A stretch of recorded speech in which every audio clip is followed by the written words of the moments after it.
Hey Waffle Gang, I do hope you're well. My name is Mark and today we're checking out some more Reddit stories, and if you do love a Reddit story, why not consider hitting that like, subscribe, maybe that notification bell too.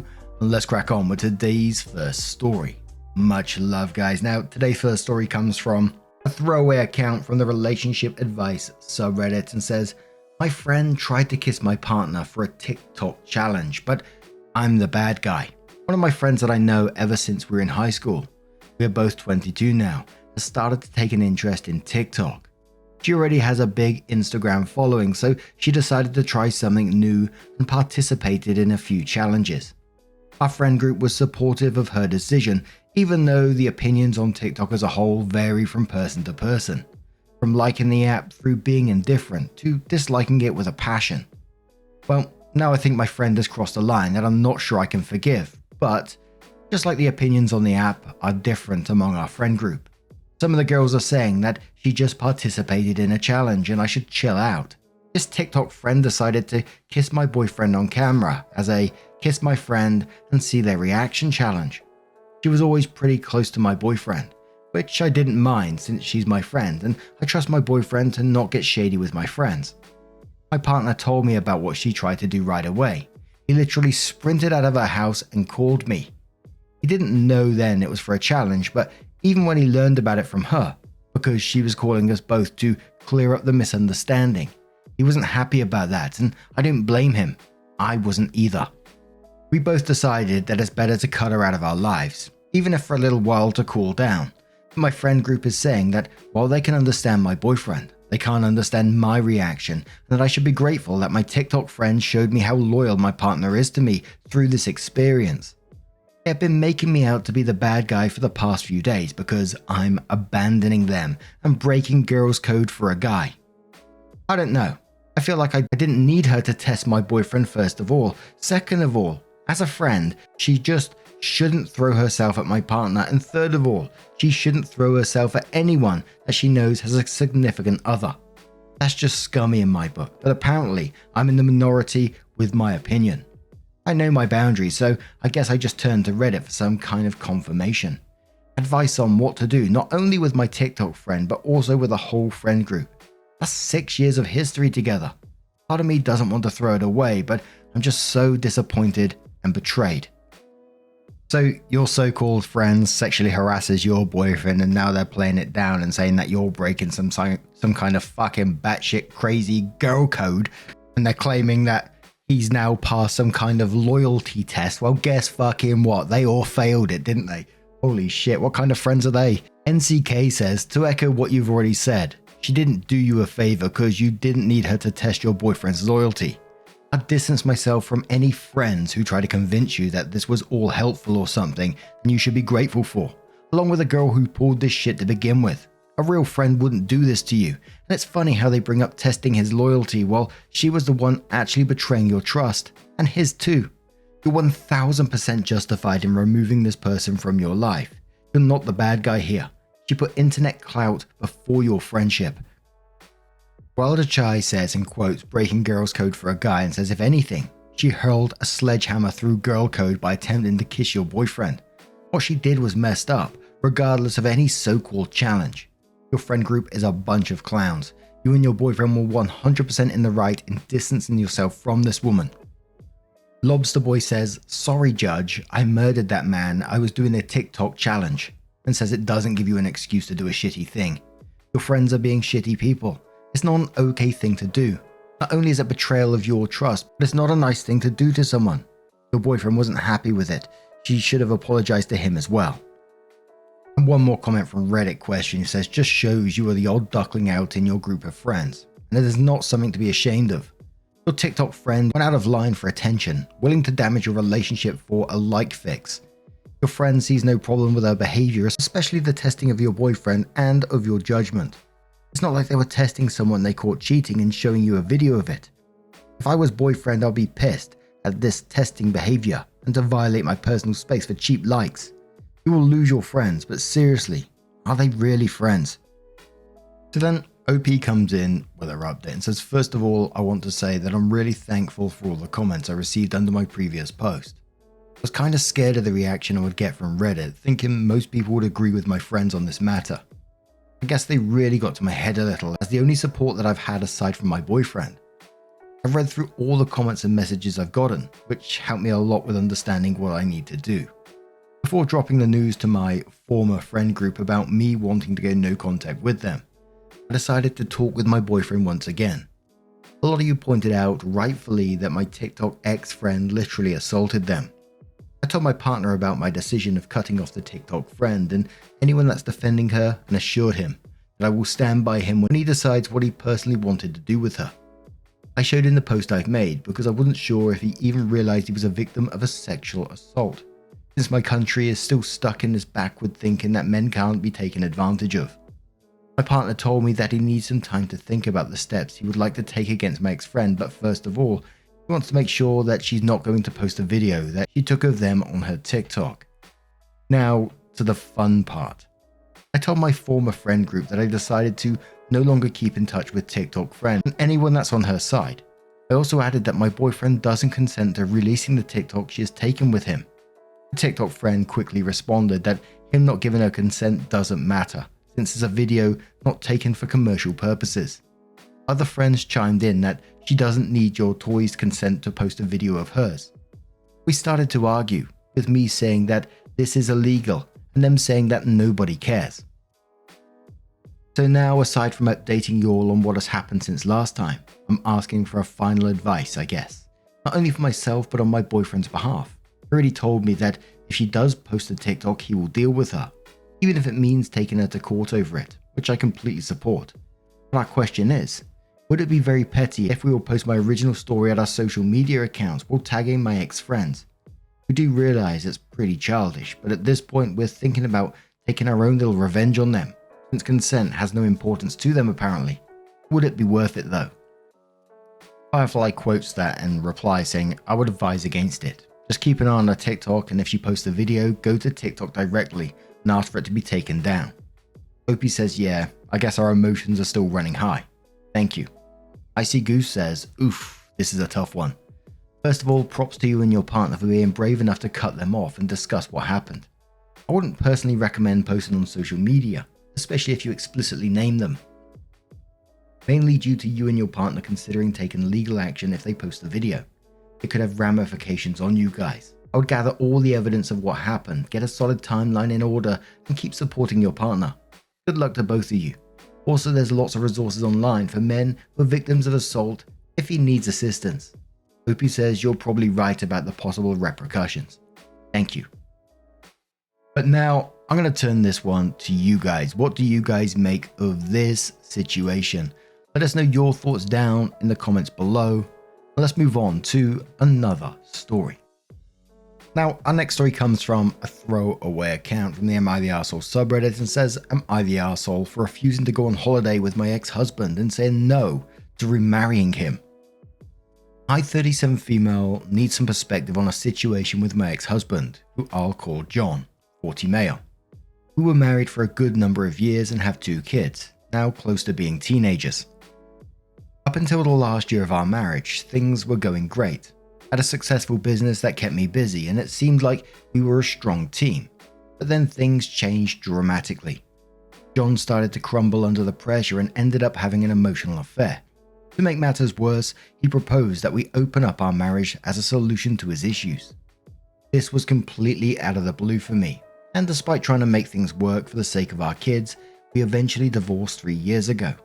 Interestingly, even after our divorce, he never practiced the new polyamorous identity he claimed to have adopted.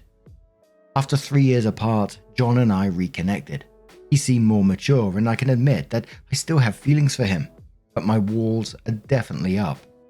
We've been seeing each other again for about 7 to 8 months, but we haven't told the kids yet. Our plan was to spend some time together as a family this summer and see if things go well. If not, we'd just fade out quietly. Here's where the problem starts. John initially booked a cruise for him and the kids, but then he added a ticket for me as well. The cruise is during a week when I have important commitments at work. I work for myself and can be flexible, but there are crucial times when I need to be fully available. Additionally, I was really looking forward to having that long weekend off to spend some time to myself and rest. When I told him I couldn't go, he got upset and accused me of never having time for him, which brought up old wounds. This led to a heated discussion where he suggested we should just move back in together or even remarry, to which I responded with a firm hell no. Now he feels like I'm playing him, but that's not my intention at all. I want to reconcile and see if we can build something new, but I'm very clear I never want to get married again. Am I the arsehole for refusing to go on holiday and being adamant about not wanting to remarry? I'm just trying to protect myself and my kids, or seeing if there's a future for us. Replies says to the OP, not the arsehole, it's completely understandable that you're wary about remarrying. You were cheated on after all. As long as your intentions are made clear to your ex, it should be fine. He's being unreasonable, asking you to drop everyone for him. OP says told him since day one that unfortunately I'm not looking to remarry. Be together and move in, yes, after at least 2 years, and the kids agree and are happy about it. I understand that he feels that maybe I am slow on purpose, but I'm not. Love the guy, but I am more cold and pragmatic now. OP updates and says, a month later by the way, and says, to make it brief, had a conversation with John. He was sorry for the way he spoke and arranged a last minute holiday. We touched the subject again of me not wanting to remarry, and he asked me if I was dating and meeting another person. The ideally perfect man, would I marry him? My answer is that, probably. That of course saddened him. I reminded him of how badly we managed our marriage and how quickly he wanted out. So why should I fully trust him with vows again? Which he said it was a good point. But he changed and is a better person and will be a better partner. Something in the way he spoke was a bit off, but did not say anything. We barely saw each other and he barely called and talked to me. Kids got their suitcase done and they stayed with him for a week before leaving. I went to stay for an afternoon tonight and he asked me if we could talk once the kids were asleep. He has prostate cancer and it's quite early that the doctors put him in some sort of observation period where they wait how it evolves.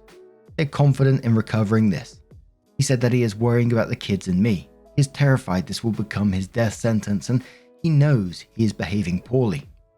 I don't think I handled it well. I was kind of speechless and confused. This man is someone who eats well, barely drinks, and is always outdoors and doing sports. I think I just hugged him while I cried and told him everything will be alright. Then I left and just called the kids. He promised he will not say anything to them yet. He will wait later when the doctors will start treatments. Yeah, in retrospect, I am quite sure I was the arsehole. Was I? GM, this fella says, not the arsehole. There is a difference between compassion and the emotions needed to create and sustain a marriage. You can indeed show him compassion. Opie says for sure, he is still my person. I've had a bit of an arsehole once he exploded weeks ago, but again, was not aware of this issue, not aware of how much he was affected by it. I Nervous says, not the arsehole. This is tremendous news for everyone. He's probably viewing his mortality and questioning his life choices. But wanting a do-over to fix things is not on you or your responsibility to give him another chance unless you want to. I'm also wondering if he's looking to you to take care of him while he goes through this. Again, not your responsibility. You have nothing to feel guilty or sorry for. Opie says, well, we have been dating again, but I don't know. I feel like I understand his stress and confusion. For now, it seems very early days and could be going towards a total recovery in a year or so. But I'm afraid he takes this to push my buttons and suddenly I'm back in the same position when I was married to him. And there was a lot of people after this one saying he's just looking for a caregiver while he goes through his potential treatment.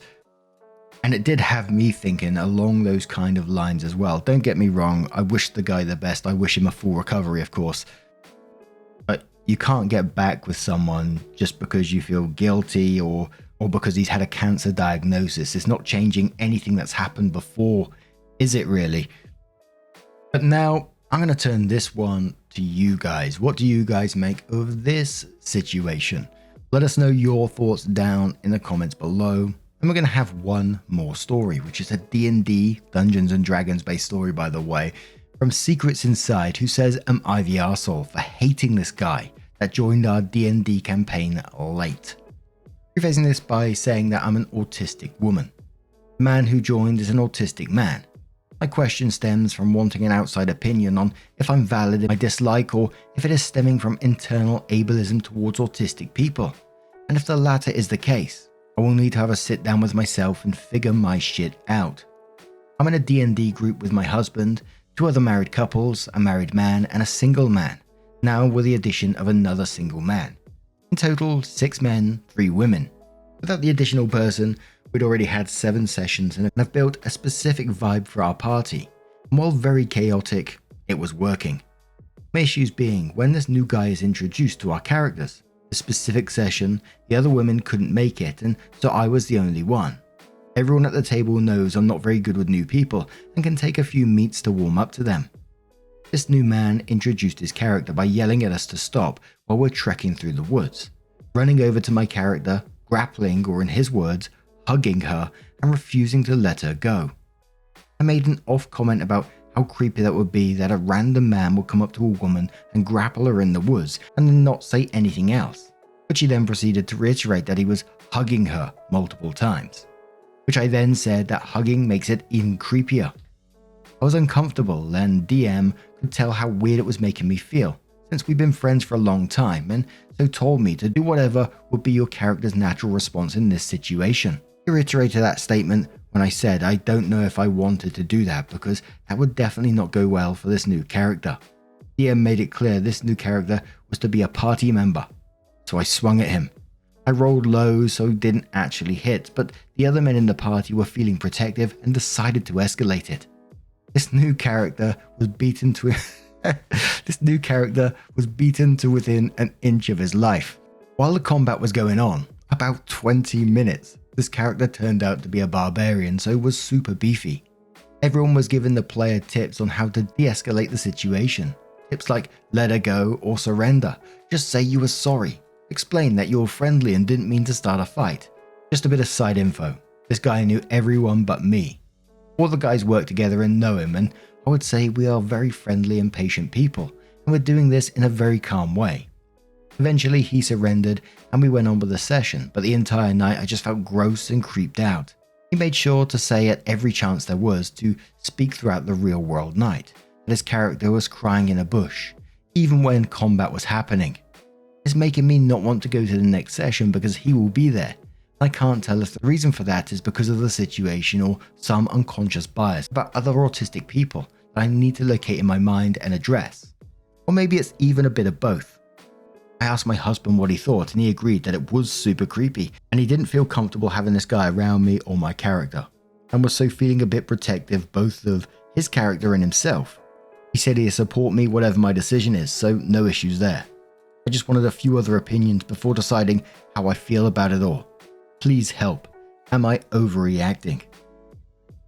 Nah, I'm not a D&D player. I occasionally watch it on streams and stuff like that, but that was just a weird interaction in itself, and it just feels like really shitty roleplay. I kind of did chuckle to myself that the vivid image that OP painted, this guy comes running at the forest, grabs one of the party members, and they beat the shit out of him. I was like, what the hell? But Blueberry Girl says, dude, you're autistic yourself and you presumably have manners. I don't care if it's because women are more easily taught how to mask or whatever. Dude needs to learn how to respect other people and their boundaries, and what you're describing ain't it. Cat says, not the arsehole. I've had men thinking that grabbing, groping, etc. is okay in D&D simply because it's a game.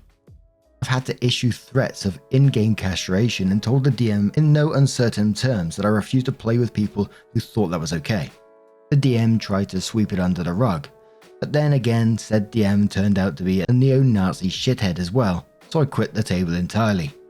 Set your boundaries, you and your husband, and preferably everyone else at the table. Make it clear that his conduct, the initial hugging and the pathetic attempt at guilt-tripping manipulation by saying he's crying in a bush was unacceptable, and another incident will see him booted. Absolutely. 24 days later, OP comes back in and says, thought I would update since it's been a while since my post. Before the creepy guy was added to our campaign, DM asked my husband what he thought of inviting him, and my husband told him that he's a creep even at work, so why would they want him around their loved ones? DM said that he isn't that bad and invited him anyway, which then led to this situation. After it happened, I talked to everyone, minus DM, in the party, and they all agreed after thinking about it that it was incredibly creepy and uncomfortable. I talked to DM about it after coming to the consensus I wasn't overreacting, and while he apologized and said he would talk to him, he took his side and told me I should have said something, even though I did numerous times when it was happening. The week after the incident, barely anyone showed up and the vibe was definitely strained. DM kept getting annoyed at people more than normal. A few people commented that this campaign feels like it's dying and started talking about new characters they would like to make. And DM said it wouldn't be a problem since his world is open world, so he could just fit a new party in if needed. By the end of the session, everyone left feeling kind of awkward and off. My husband and I had plans the next 2 weeks and we let DM know. Apparently no one else showed up for those 2 weeks, and on the 3rd week, DM sent a message to the group chat that he was calling the end of the campaign. DM's wife is now ignoring me, and I already have a complex about how few friends I have. I'm a housewife, so I'm overall feeling like I'm to blame for the whole situation. What's done is done, but I did enjoy having Friday D&D nights, even if now we've apparently burned the bridges of our game friends. I don't know if this is a saying amongst the D&D community, but it seems to be repeated several times by lots of people saying no D&D is better than bad D&D. And that the DM sucked for inviting someone that the rest of the players weren't comfortable with and protecting him basically. But now I'm going to turn this one to you guys. Have you ever had any bad D&D games where someone ruined the vibe for you? Done something creepy or just ruined the roleplay setting? Let us know your thoughts down in the comments below. Now, just a huge thank you from the bottom of my heart for getting involved in today's stories. Your love, your support, your time always means the absolute world to me. So thank you so much. And hopefully I'll see you in the next one. Take care and much love.